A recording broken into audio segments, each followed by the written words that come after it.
Hello friends, welcome to my channel. So today's topic for us to study is the articulations of the pectoral girdle.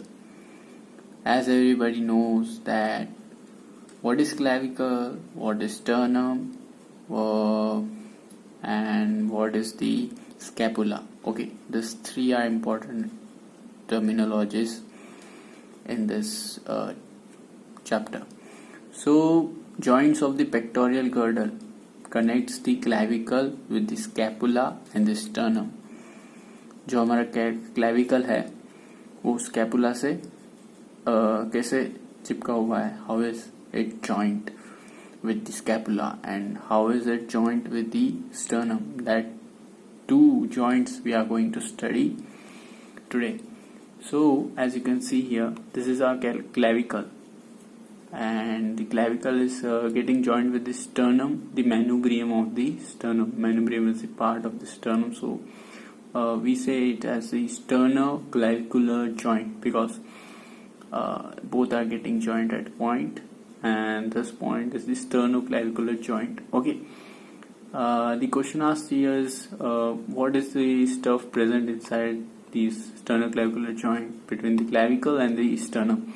So the joint contains the articular disc, which is located periphery to the joint capsule. Okay, so that's the important point.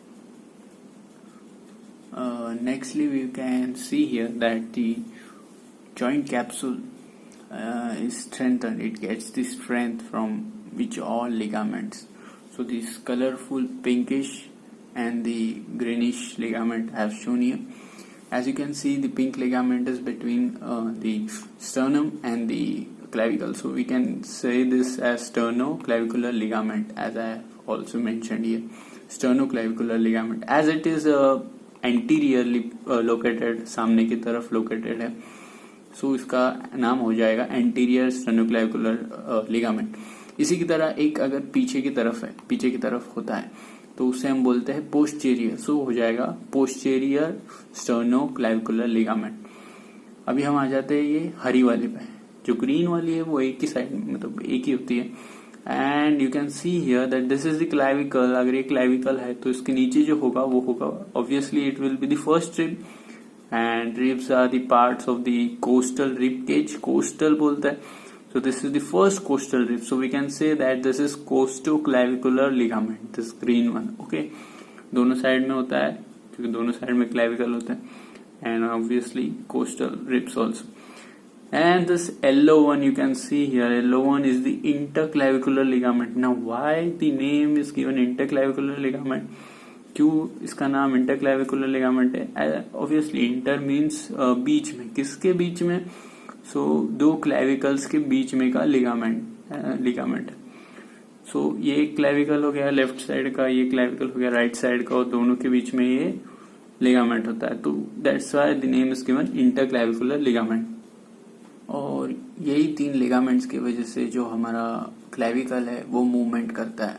It moves. Okay, so the movements possible are the sternoclavicular joint के जो movements possible है वो क्या है? Elevation and depression. The first one elevation means कंधे को उठाना ऊपर की तरफ, और डिप्रेशन कंधे को झुकाना नीचे की तरफ. ठीक है, this and the second one we can see that the clavicle goes up and down about the sagittal axis. सबको पता है सगिताल एक्सिस क्या होता है. Next is the protraction and the retraction. Protraction आगे की तरफ कंधे को ले जाना, रिट्रैक्शन पीछे की तरफ कंधे को ले जाना. ओके, मीन्स ये दोनों मतलब टोटल चार हो गए. Elevation, depression, protraction, retraction. This movements you should remember. ये याद रखना क्योंकि ये इंपॉर्टेंट होता है, ये पूछे जा सकते हैं. Next movement which this does is the circumduction. Okay, circumduction about the vertical axis. ये कंधे को वही के वही गोल गोल घुमा सकता है. Okay, round and round. Everybody does that. You can also try. Okay, so five movements are possible of this joint: elevation, depression, protraction, retraction, and the circumduction. Now if there is any problem in one of these ligaments, then there will be also the problem in this movement. So by looking at these movements, doctor can identify that which ligament is stored or which ligament has the defect. Okay, सो इन पांचों movements को observe करके एक doctor बता सकता है कि उसके मरीज में कौन सा प्रॉब्लम है, कौन सी लिगामेंट उसकी टियर हो चुकी है या मतलब फट चुकी है या कौन सी लिगामेंट में प्रॉब्लम आ चुका है. So that's why it is important to know. Next हम देखते हैं the second main joint which comes under the pectoral. So the second is the acromioclavicular joint. यहाँ पर आप देख सकते हैं कि ये जो स्कैपुला है, स्कैपुला जो बैक में लोकेटेड होता है, उसका acromion process we can clearly see here. Acromion process and this is the clavicle. Clavicle सामने होता है, स्कैपुला पीछे की तरफ होता है. स्कैपुला का एक छोटा सा पार्ट, एक इसी हड्डी का, ये बड़ी हड्डी का छोटा सा पार्ट है ये, इसका नाम एक्रोमियन है. यह एक्रोमियन इस क्लैविकल से जॉइंट बना रहा है. सो उस जॉइंट का नाम है एक्रोमियोक्लैविकुलर जॉइंट. इसलिए उसका नाम रखा है एक्रोमियोक्लैविकुलर जॉइंट. ओके, डेफिनेशन में आप देख ही रहे हैं कि क्या है चीज. ओके, एंड दिस जॉइंट, इसके आपको जूम करके बता दो, you can clearly see the whitish ligament is present.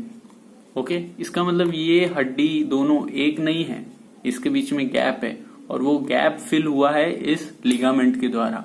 Okay, so next topic we are going to see this.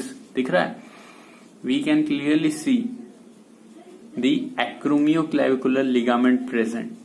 Okay, now ये साइड कैसे है, right side, because this is left.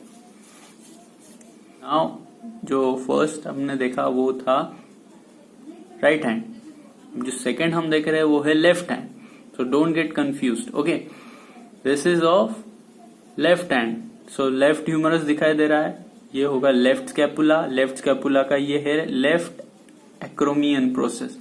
Left acromion है या left clavicle है और दोनों के बीच में ये एक्रोमियोक्लैविकुलर लिगामेंट है. ओके, सबको समझ में आया.